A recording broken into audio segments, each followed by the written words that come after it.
Hello everyone and welcome to wherever you are. My name is Kyl Reber and this is the COVID Conversations.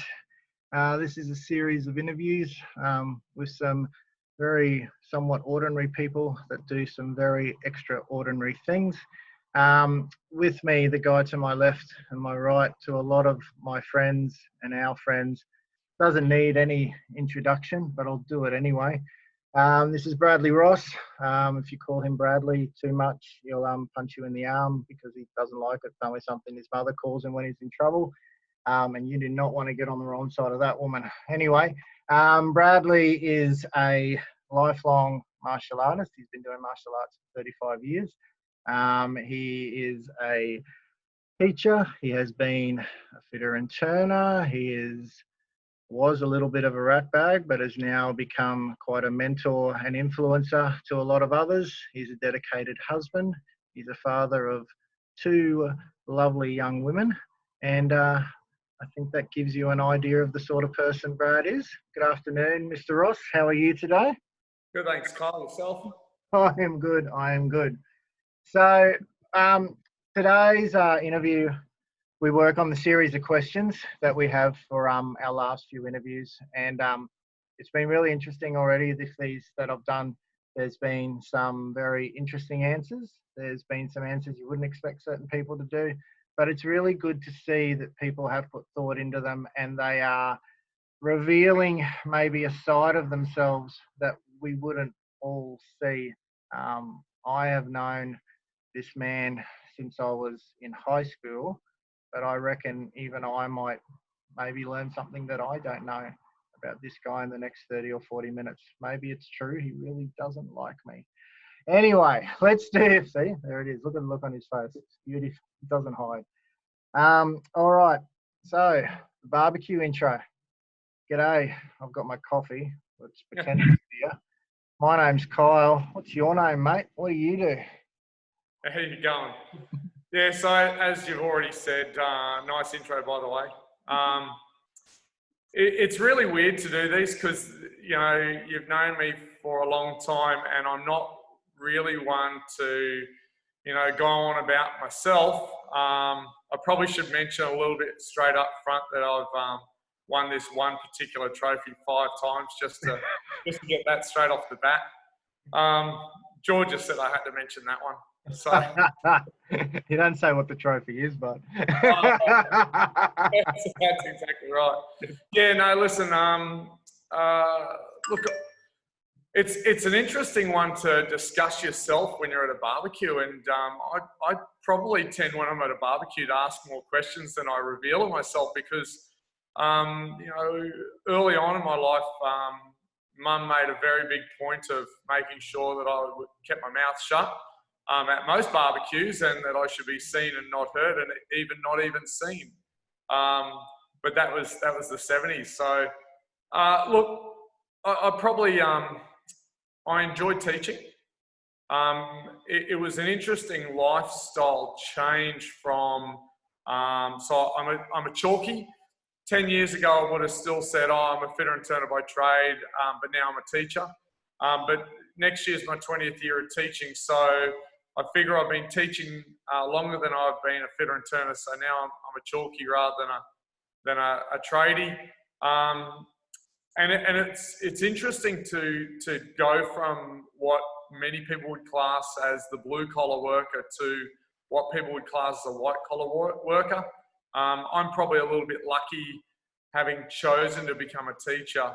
I'd already been teaching martial arts for over 10 years, and so to be able to go and stand in front of kids in a classroom, it was pretty normal. It's what I was doing 4 nights a week anyway. So I'm a chalky now, but I've got a awesome bunch of friends around me and beautiful family, obviously. But that for those who maybe again don't know you that well, that occupation change, like you said, it was a choice, but it was born out of, what would you say, a circumstance or a situation where you kind of were in a, you didn't choose to make a career change. You partially chose, partially had to make a career change. Yeah, so I had a back injury. I blew a couple of discs in my lower back, and my physio at the time said, you've got really two choices. You can go down the line of surgery, and we're not sure at that stage what that looked like, or you can rehab. And I went and saw a surgeon. He said, yeah, look, you can go that way, but regardless of what you choose, you're really not going to be able to stay in your chosen trade for the next 30 years, 40 years, if you still want to do sport as well and still want to be able to pick up your kids and run around. So, yeah, I just sort of sat down and I was lucky I had a sister-in-law and a brother-in-law who are both teachers. So I was able to go out and sit in the classroom and just went, yeah, I'm going to give that a crack. And, you know, I went and did a stat exam, which gave me a ranking. So I got equivalent to an OP6, which I thought was quite interesting. Because I got. it was never that at school. That was not me at school, that's for sure. And so, yeah, my plan was just to go for a year. That was my plan. I went, you know what? I'm going to go give it a red hot crack for a year. If I don't like it, if it's not me, then I'll just go and do something else. I've got an extraordinary big brother, Graham, who just has one of those ways of helping you make decisions about redeveloping yourself, like reinvent yourself. It's an easy thing to do of just going, you know what, I don't want to be that anymore, so I'll just go and do this. I'll just make that choice to change. And I know some people have a big trouble with that, and I think sometimes it's born out of whether or not they, you know, where they get their grounding from, where they get their center from. Are they centered based on what other people think, or are they like me? And I sort of go, well, you know what, that's what I want to do. And if people don't appreciate it or don't like it, well, you know, none of what I do is out of to hurt anyone else. So I sort of go, you know, the ones that are my people, my tribe, they'll support me in whatever I do. So yeah, I just went and gave it a crack for a year. And, you know, I knew as soon as I got into a classroom on my very first crack, where they went, oh, you've just got to stand at the back of the class and watch. And on my very first day, I spent about 2 hours at the back of the class. At morning tea, I went to my teacher, I went, I am not doing this for the next 2 weeks. You come in and you use me. And she's like, really? You want to do some reading with the kids? I'm like, yep. And it started with one child, and she quickly realized that I could do more. So next minute, I've got 10 kids by the afternoon. I had the whole class and just loved it. But absolutely loved seeing the smile on their face and their brains moving, and just knowing that 6 hours of the day that, you know, we got an opportunity to make those a really cool 6 hours for them. Do you look back and go, like, had you not got that injury, or say, had you got surgery and the surgery worked, do you look back and go, I can't imagine being this age and still doing that job? Like, are you glad that injury happened? Was it a good thing? Yeah, so it was certainly not fun. It was not fun rediscovering how to stand and walk and do all those sorts of things. It wasn't, yeah. I was already done with my job.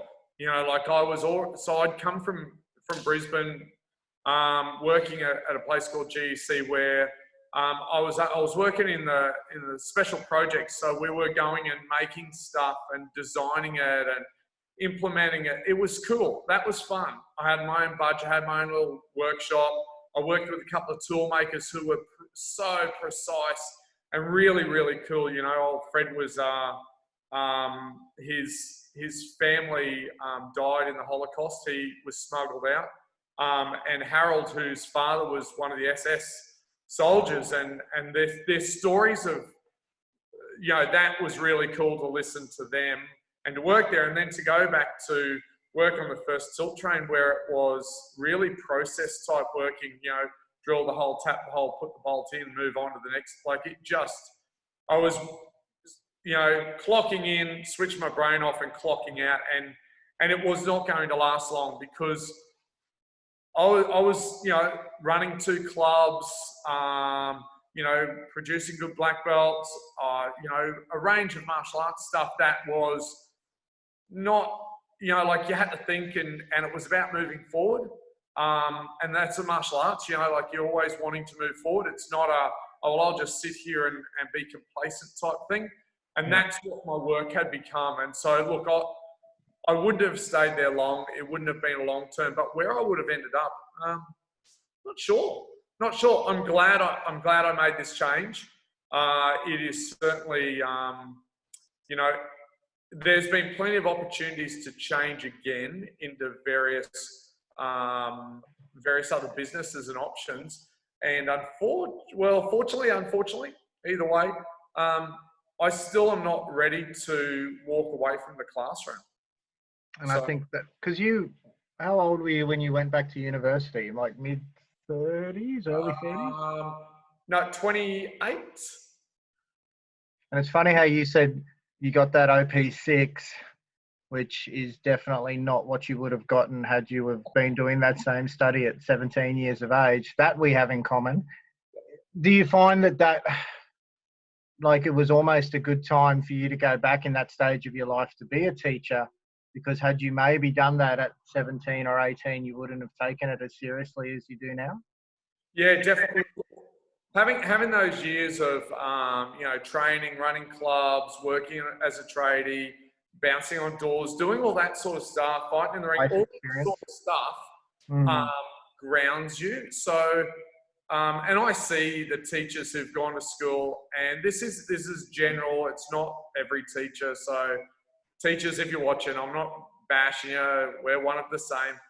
But there is that, you know, the new teachers coming out, they haven't had that life experience, and you can see how the majority of them interact with the kids. But after 5, 6, 7 years of teaching, you see the good ones. They go, oh, righto, yep, this is different to being in my 20s. I've actually got to step this up and take a real lead, which is, you know, like you can say that about any industry, really. You know, like anyone between 17 and 27, those 10 years, you know, you're cutting your teeth and you're sort of working out how the world is. And, you know, our frontal lobe is still developing, so we're still risk behavior.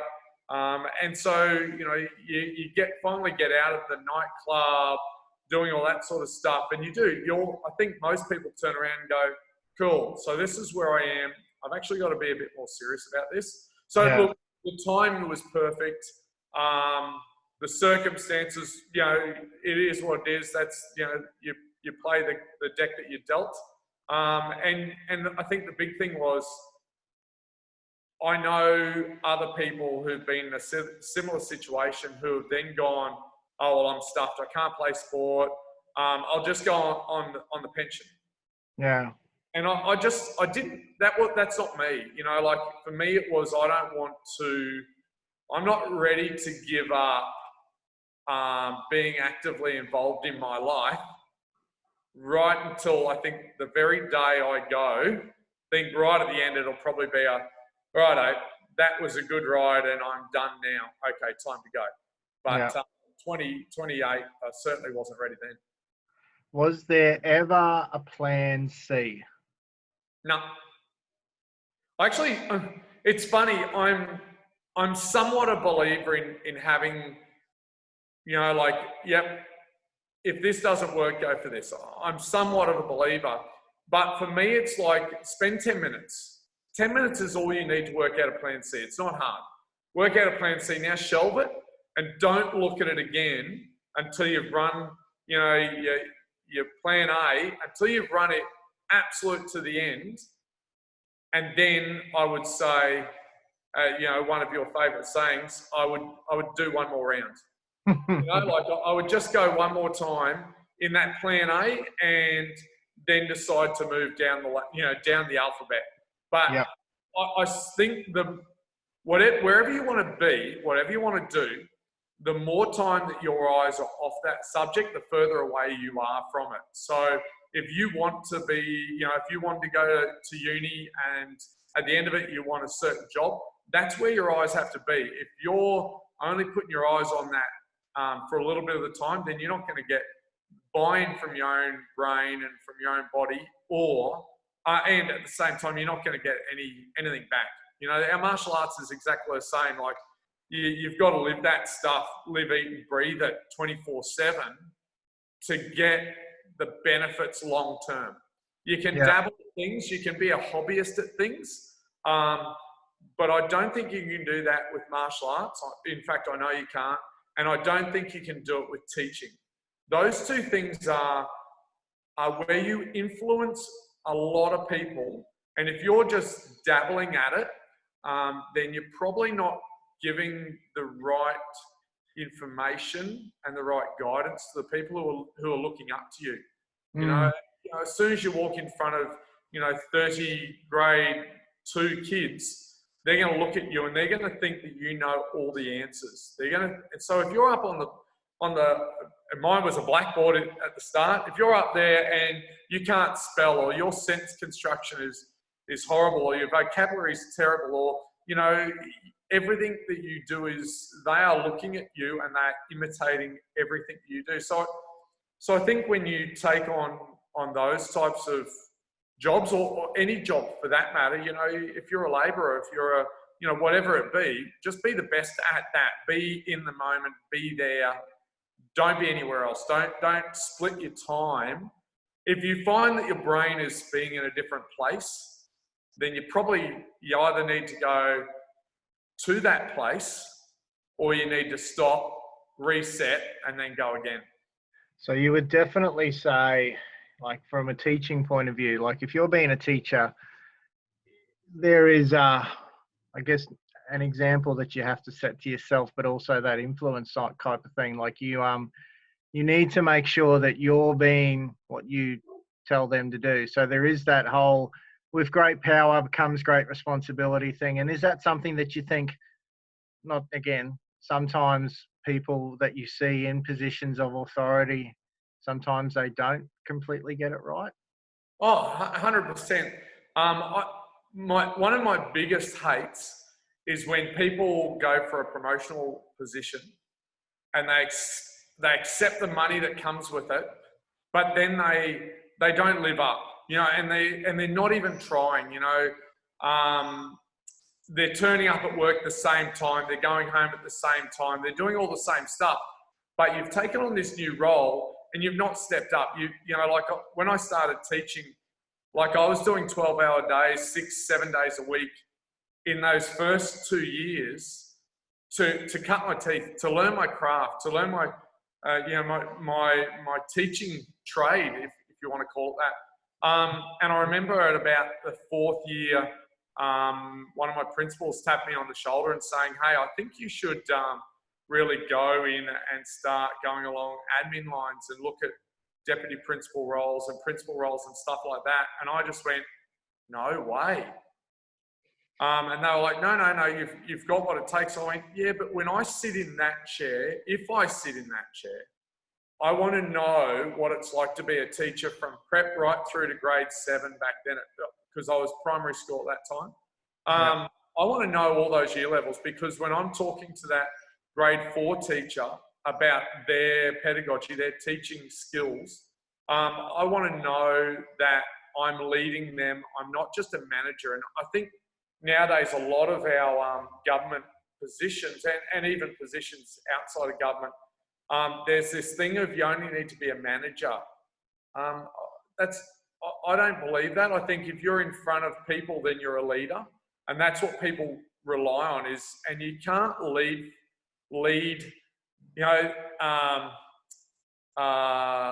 That book, Leaders Eat Last, is one of my favourite books. Thinking the same thing. Yeah. One of my favourite books, just because it shows the attitude to have. You know what? Let the soldiers, you guys are going to go in, you're going to eat first, because you're going back out to battle. We're not in the thick of it. We're back here in a room. We'll eat last. And I think leading from the front, supporting those people to do what they need to do, and you have to be able to walk your talk. Yeah. What so it's funny, just probably a disclaimer. So a lot of people watching this interview, will obviously know Brad from the martial arts side of you, but these interviews, I'm wanting to sort of, I guess, get a little bit behind the scenes of that, but we will probably get onto the martial arts stuff later. What is something that Brad Ross is passionate about? Jesus. It's yeah. So I'm just going to give a little tap here on my computer, and because I actually went and you put me onto a book, and I'm trying to find it, but I can't remember it. I can't see it now. It's by a Kiwi girl, and it's let me find it. Stop Surviving, Start Fighting, and I've been reading it. Yeah, So it's good, isn't it? fantastic book, and it was actually really appropriate for me at this time. So, but we'll get to that. But right at the front, it starts talking about belief systems, and I actually sat today, this morning, back deck, had the coffee, and went, so what are my beliefs? What do I actually believe in? And because of the way our life is, or definitely mine is, where I'm running a full-time center as well as teaching full-time, 2 daughters, a wife, you know, like you're juggling a million things. I don't often sit back, well, not enough. I often do it, but I don't do it enough, and sit and actually think about some of these things. So what am I passionate about? Well, what are my belief systems? So I actually wrote, so I'm going to bring it up and just bring it over to the side here so I can still see you. Because your belief system it affects everything, and it's so diverse, and it's impacted by so many people and so many events. And I've had, you know, when I sat down and looked at the events throughout my life that have changed me, they were massive. And so what am I passionate about? It's my beliefs. So I'm just going to read through it, and there's about 7 or 8. So it was funny. I was sitting there with my 2 dogs, and recently I overheard a conversation where one person was saying about how their mate had thrown a cat by its tail, and I was just like, what? Like, what? Like, and these people have a bit of a giggle, and in my mind I was going, that's ridiculous. Like, why are you even entertaining? Why isn't someone slapping that guy? Like, seriously. So one of my beliefs is I believe animals should be treated kindly. I believe respect is a 2-way street. And I always give respect. So one of the things I do when I teach at the start of the year is I actually write an A on the board. And all the kids come in and I go, there's an A up on the board. That's what you've all got. And they go, what do you mean? I go, well, you're all an A in my eyes until you prove differently. Yeah. But I know some people, they set people as, oh, well, I'm not going to trust you until you prove your trustworthiness. And it's like, I get why you do that. It's probably based on worrying about or other situations that happen. And yeah, you should always have your 6th sense up and that sort of stuff. But, you know, I believe that if you respect someone, that says more about you than it does about them. If they choose to not, then that says more about them than it does about you, type thing. So I believe respect is a 2-way street. This is a big one for me. I believe in justice.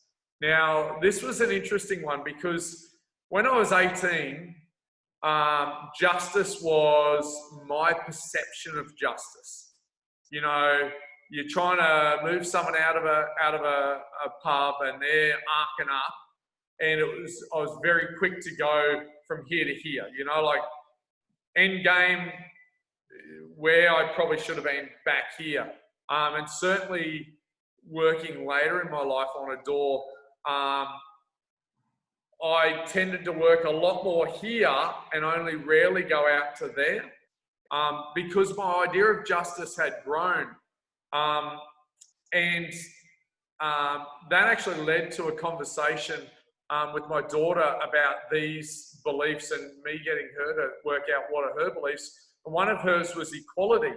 And when we started to talk about equality, I realised straight away that her idea of equality is based on her time on this earth, 18 years. My idea of equality is based on nearly 50 years on this earth, and it's changed over the years. I remember being very, this is not right. I'd moved to Rockhampton. I was a new tradesman. There was a job on the CES board for fitter and turner. Took the card up and they said, oh, sorry, that you've got to be Indigenous. And I remember thinking, oh, okay, no worries. But after 6 weeks of it being there, I was like, well, hang on, I'm a tradie and I'm out of work and I've got no money. Why can I not do the job until an Indigenous person can come along? Then I'll step out the way. And over the years, being able to understand, well, that's about trying to get some equality for their lives. And there's a really good YouTube clip where an American guy, he gets a whole bunch of young kids and he says, righto, so if you've got two parents and you go to a private school, you move up to the 90-metre mark from the start line. If you've got this, you're at 80 metre. And then he goes all the way down. And then if you didn't have parents and you're a ward of the state, you're 10 metres behind the line. If something seriously bad had happened, you're 30 metres behind. And then going, right, go. And it's like, so the levels of equality, and that comes into what you believe justice is all about your understanding of the world. And the longer we travel around this place, the more laps we do, the deeper our understanding should be of all of that. So I'm really passionate about justice and equality, but understanding that comes with knowledge and time and people living and questioning and challenging, and so you can't put an old head on young shoulders. Yeah. So the next four, I believe our elderly should be looked after. It really does my head when I'm on a train somewhere and being overseas just before Christmas and seeing some older people standing up, and the four of us were sitting down and we all just got up and went, oh, come and sit over here.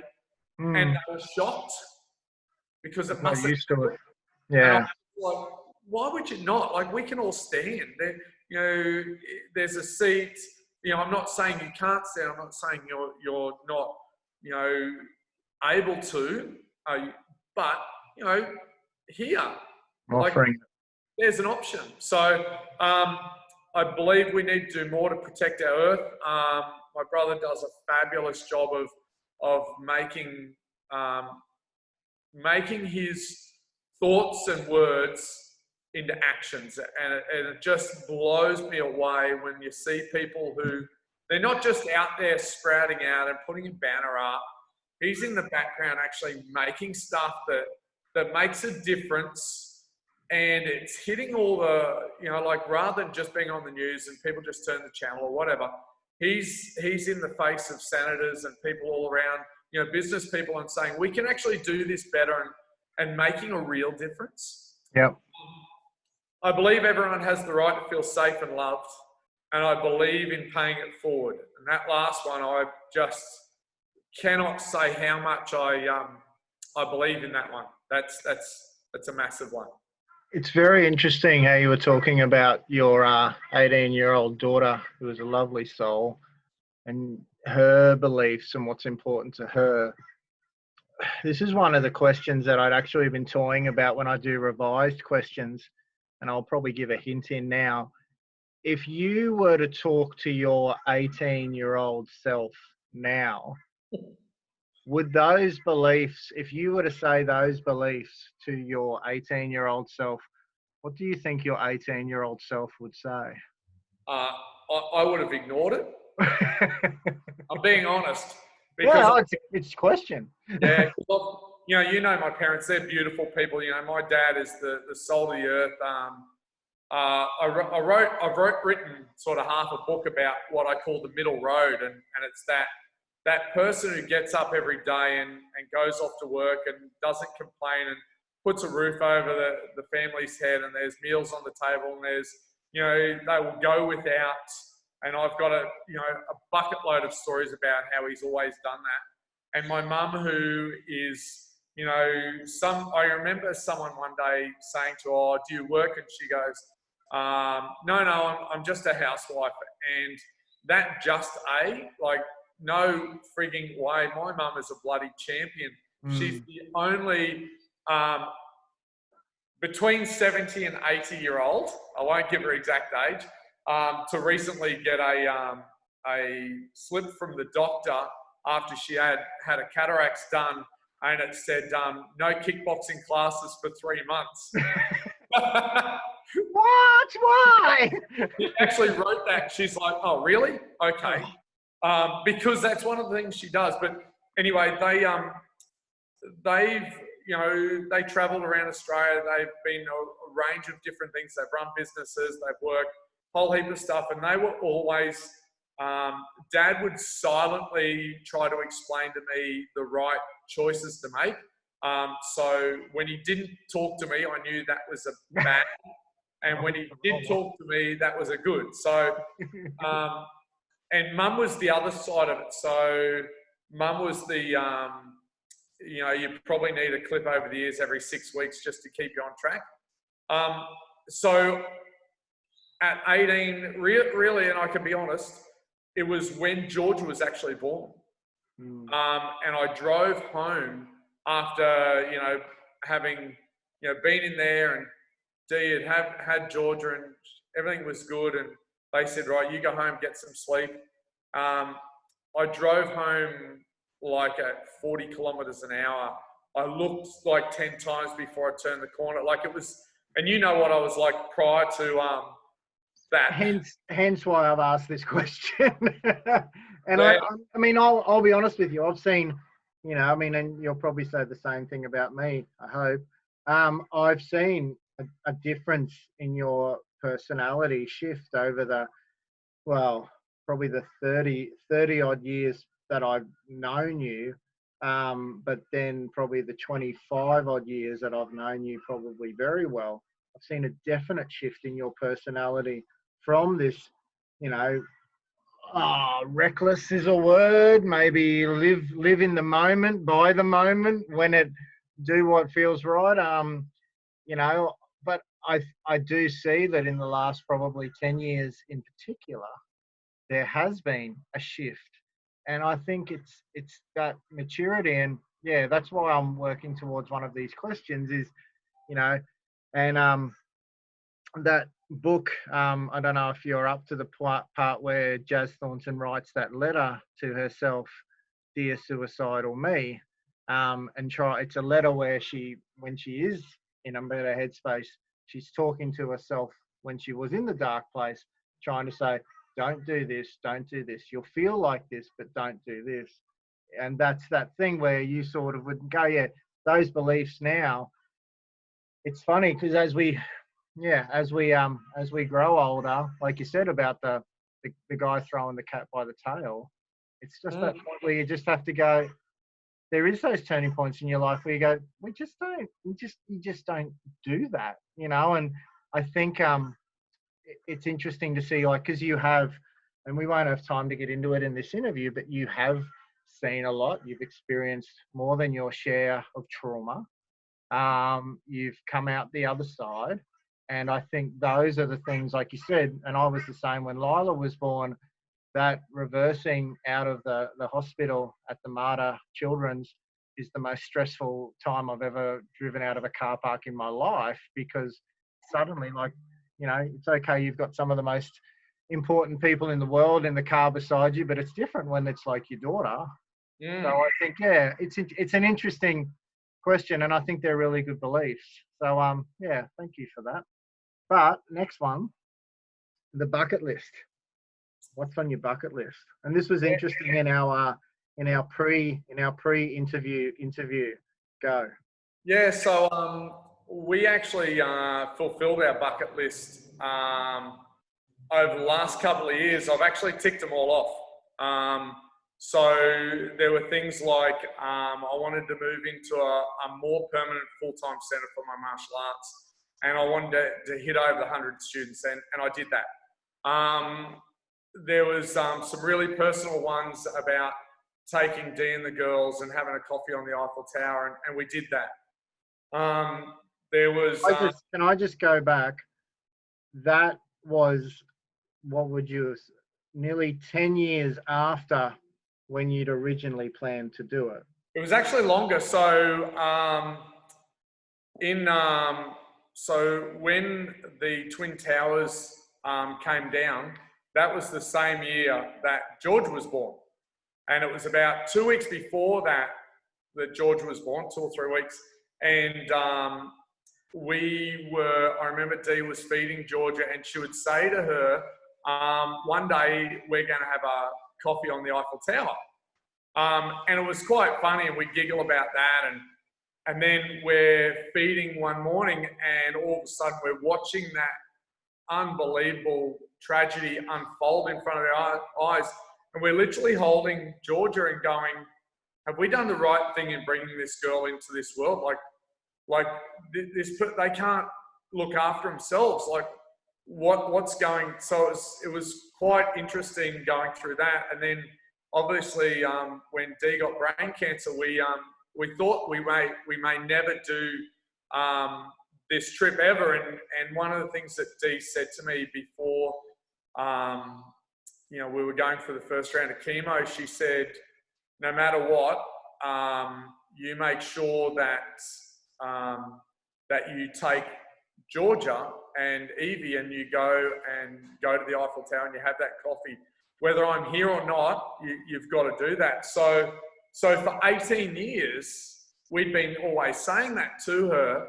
But at that, Georgia was 10, all of a sudden, the possibility of actually making that come true was very really not going to happen. And even, 18 months before, where Dee had some changes and we were like, oh, right, are we going back down this line? And, you constantly, is it going to happen? And so when we finally said, yep, we'll do it, there were a range of things that we were going, oh, look, maybe we have to put it off until this year. And we'd actually had that conversation of, do we need to put it off till this year? And Dee was actually, yeah, maybe we do. And I just went, no, I'm not doing it. I'm not doing it. Georgia's finished year 12. We're taking her overseas and we're doing it. Had we not done it, now we would be sitting here going, that the potential for doing that may not be for a number of years. So, yeah. So when it happened, yep. Was there that moment where you're just sitting there and you're just like you've almost stepped out of your body and you're looking, going, this is happening? How good? Well, we turned up. So you turn up to a place about 3 blocks away to get your guide. So we turned up on the day that we'd booked, and they actually had strikes in Paris, and so the Eiffel Tower was closed. So we've turned up ready to go through this traumatic experience, and really, and it was put off, and we were leaving on the Friday, and this was the Wednesday, and the lady said, oh, we can get you in on Friday. And I'm like, we're going to London on Friday. She said, oh, I've got one space on Thursday. Done, I'll take it. Oh, it's actually more expensive. Don't care. Yeah.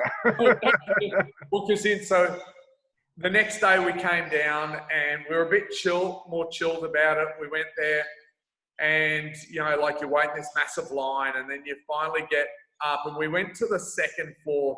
Dee didn't want to go to the top. She's scared of heights, so the second floor was her limit. So we got this, and it's not only that, but since all of that, her balance is off when she gets on height. So, it's actually quite hard for her to even keep balance. So we get to the second floor and we get out of the lift and we sort of shuffle around. We sit on these seats and I go and get the coffee. So we come back and we sit there, and I went, and I don't normally swear in front of my girls. And so I let the F-bomb go. I just went, we effing did it. We've done it. We've done it. Girls, and Georgia was in tears. Evie was in tears. Dee was sobbing. I was in tears. And it was, people were walking past going, oh, this is great. We're all sobbing. Tears of joy. Yeah, and it was, you know, one of the things I said to Georgia that day, I went, darling, something to take in with you as you're now an adult is, you know, your words mean something. Um, they actually have a massive impact. And so when you promise something, you have to follow through. You have to keep that promise. And it took us 18 years to fulfill the promise that we made. And you know, if you do that, if you do those things, then I think you'll surround yourself with other people who keep promises, and they're the type of people I like. It's funny, isn't it? Like talking to people about bucket lists, they, you know, I think our definition of a bucket list is maybe different. And like I said to you, some people like you have gone, well, I've actually got a bit of an empty bucket at the moment. I've got a little couple of things, but the big ones you've done. It's interesting, like, to ask you, when you have had that moment, is it what you expected? I mean, clearly it was, because it's just like, oh my God. But yeah, just to sit there and go, and I've had a couple of those moments too, where you just go, I'm doing it. This is, Yeah. It was out of every part of our trip, and we had some awesome things. You know, taking Georgia into an Irish pub on New Year's Eve was just gold. Whole family, you know. There were so many really cool moments. You know, the Vatican, the Louvre, so many really cool things.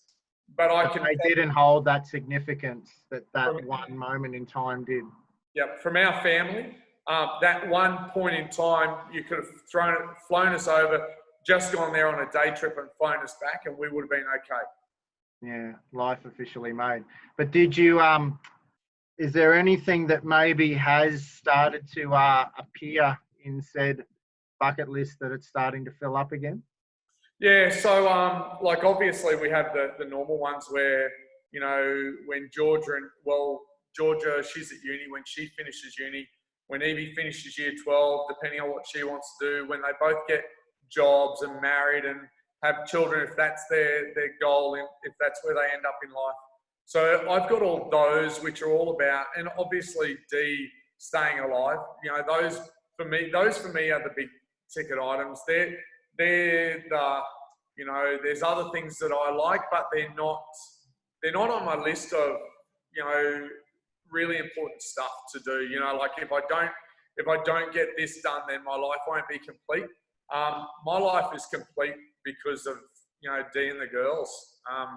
That's, you know, like I train, I work, I've got D and the girls. My life is really, you know, considering all the things we've been through, my life is really, really cool. D and I have spoken about what it would be like to live overseas and work overseas for a year, because it's too expensive to go there for 5 weeks. So yeah, that would be something that would be interesting to do.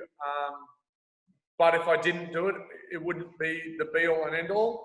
I can tell you one that I've had for a number of years, and it's relates to my dad. So my dad had a back injury when I was born. He was actually in hospital when I was born, and when he came out, he didn't have his job, and, you know, they sold the family car, and he had bought a new Jawa Speedway bike, and he'd ridden it a number of times, but he ended up having to sell it to keep food on the table.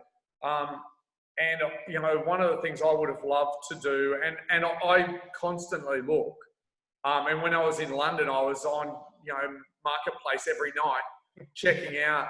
I would love to be able to buy one and take it round to him and go, you know, thanks for your sacrifice. That would be cool. So for me, bucket lists, for me personally, are always about what can I do for other people, that just says to them how much I appreciate them.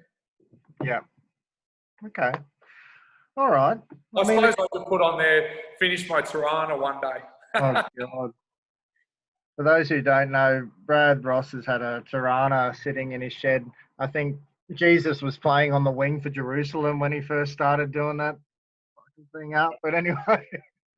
It'll get done one day. One day, whatever day that is. So this is sort of the last question on the list, and it's something that you probably have a couple of different slants on. So I guess for those who do know or have worked it out, your wife has worked in the healthcare industry for a number of years. At one point, she was working, what would you say, in a very intensive role in a hospital in Brisbane. Had to have a break, obviously, due to her illness, but now she's back in the fray. So there's that take on it. You're a high school teacher, so there's that take on it.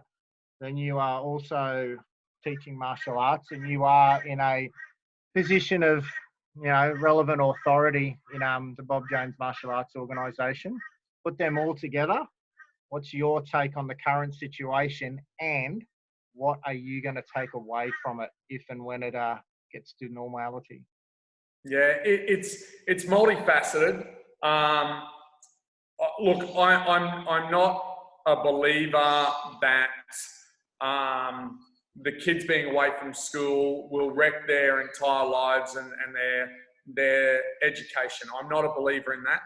I do believe that there are a number of children who are in situations where it is better for them safety-wise for them to access school and actually attend, and certainly for a number of parents who are frontline who don't have any way that they can have their children stay at home.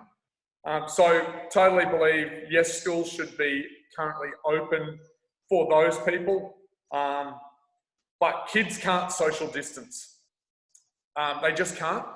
And so if the kids come to school, and whilst they may not in some ways get it as bad as adults,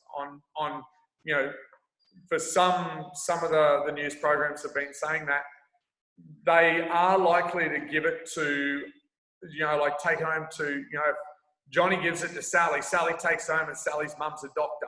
Sally's mum now has it. So there's that real transfer. That's with COVID-19, it's very easy to transfer. And kids are generally, they're flies to a meat pie when they move around anywhere. And if anyone thinks that they can come to a school and be socially separated for the entire 6 hours, they're absolutely kidding themselves. So that's a null and void.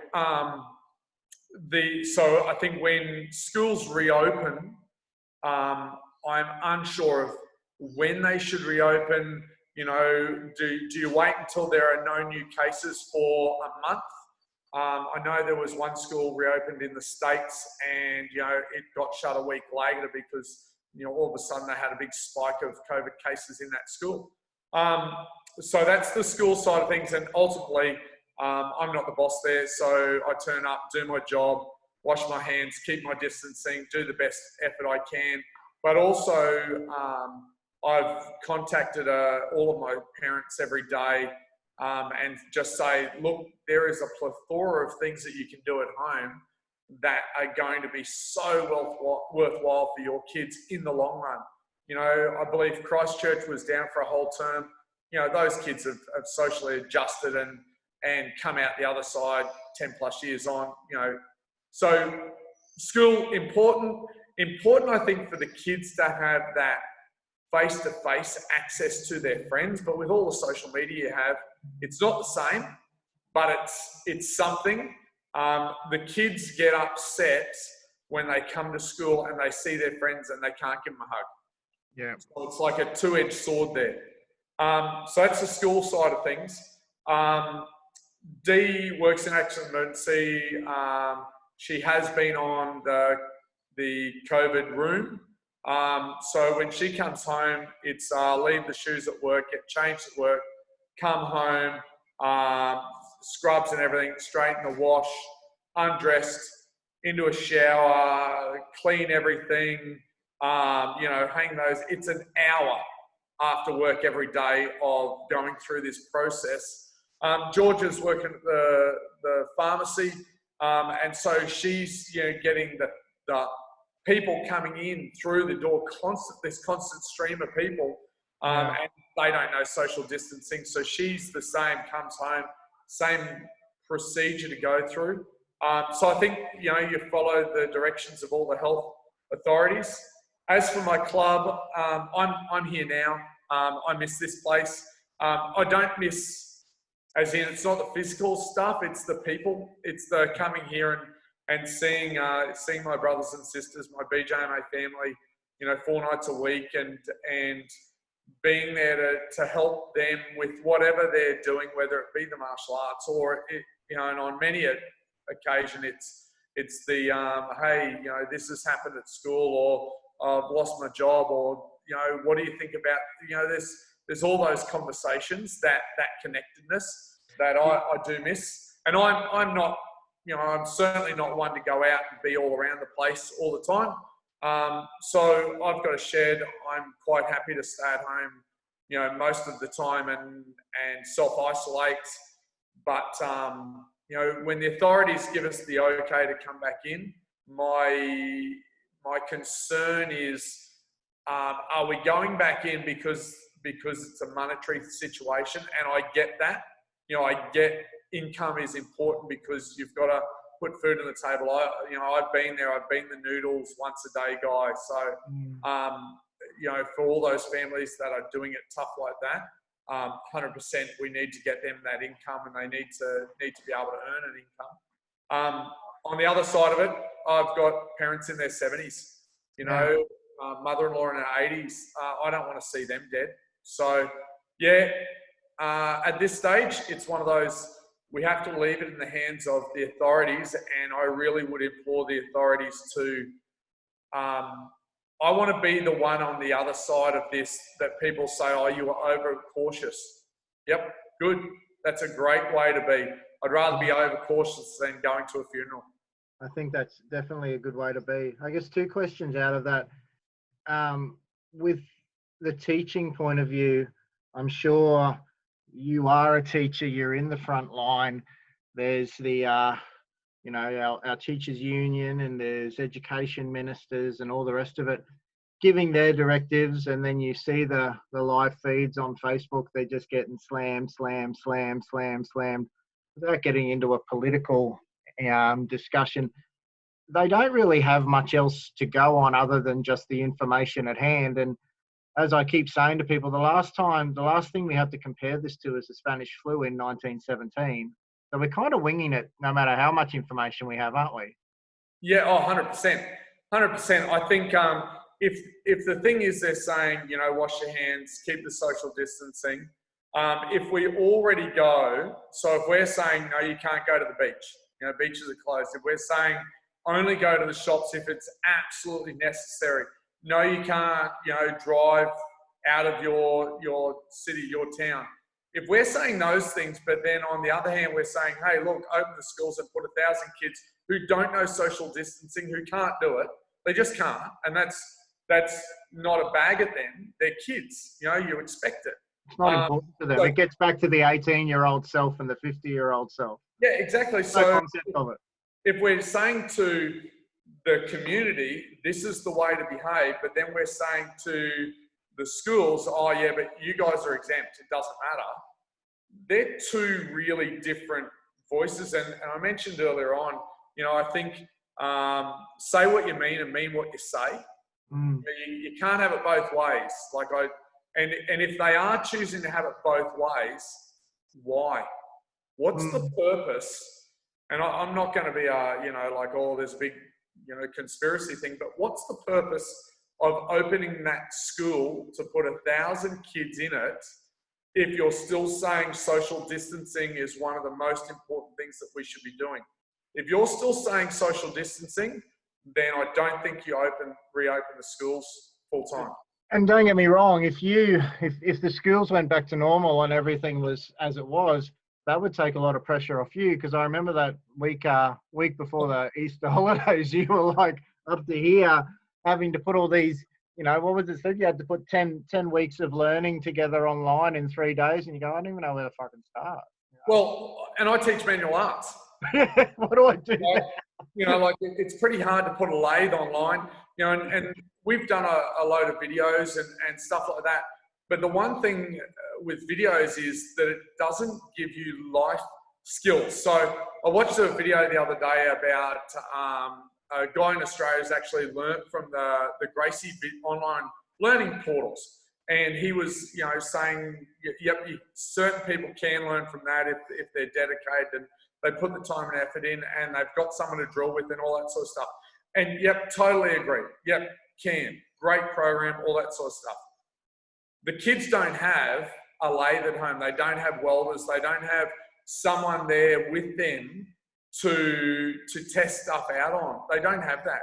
So being able to say to a kid, okay, you're going to write procedures and answer questions relating to machining or fabrication by watching YouTube videos is you just can't. The kids who are in year 12, they've probably got it a bit easier because they've already done the work previous. We can't teach anything new in year 12 that they haven't been exposed to in year 11.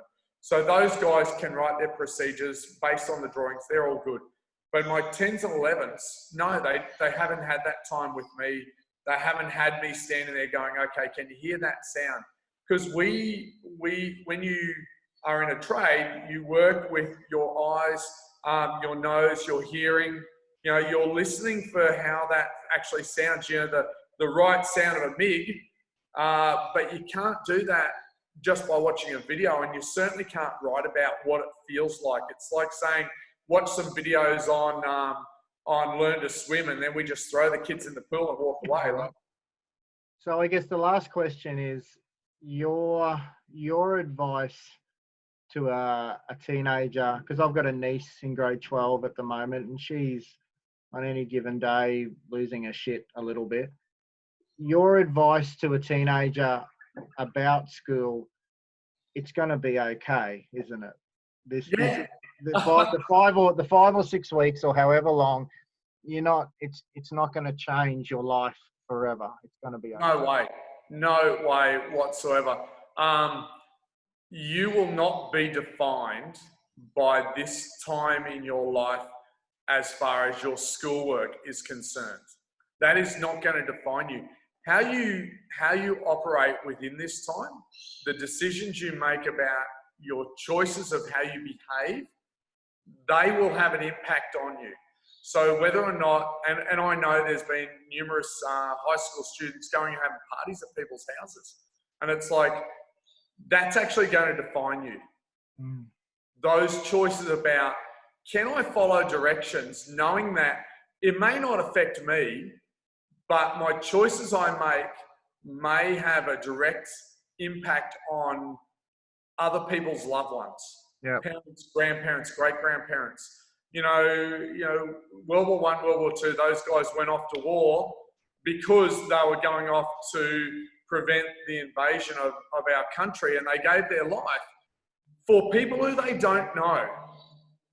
In today, 2020, essentially, and I really like that, we're asking you to stay on the couch and watch Netflix, keep your social distance. We're not asking you to go and dodge bullets in another faraway land. So I would say to the kids, keep a vlog, keep a video log of this time, pass that on to your kids and your grandkids.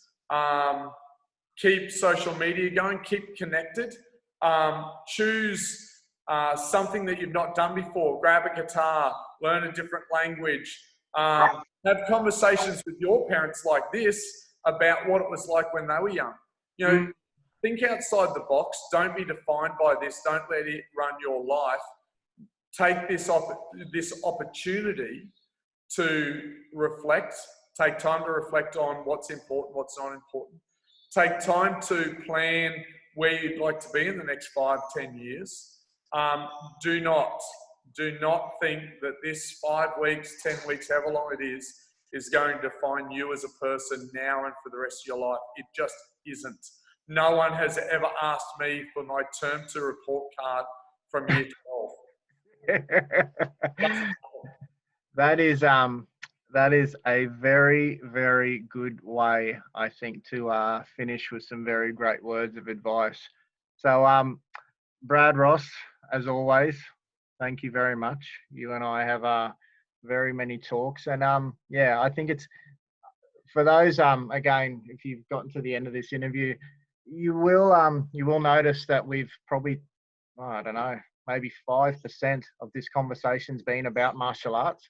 I did that on purpose because I wanted people, and the whole point of these COVID conversations is that we maybe learn something about the interviewee that we maybe didn't know. So for all you people that are watching this as members of Bob Jones Martial Arts, BJMA, East Coast, Green Jiu-Jitsu, or whatever you are, I hope you've learned something different about Brad today, because I have. Brad runs the Maryborough Martial Arts Academy in the beautiful city of Maryborough.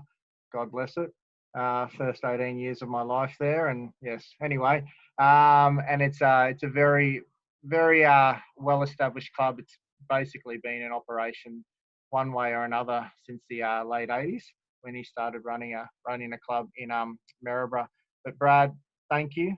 I really appreciate your time on a Sunday afternoon. And if you guys like these interviews, if you would like to follow them, you can go to our YouTube channel, my YouTube channel, and subscribe. You can also find Brad on Facebook, and Brad is also the head of BJMA East Coast, which is also on Facebook and Instagram. Anything in closing, Mr. Ross? Thanks, Kyle.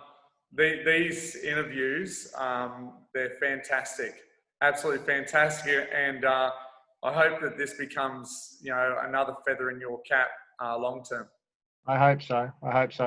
And yeah, it'll be good, and we might revisit, and we might go for a little bit longer, because I think in our terms this is a short conversation, isn't it?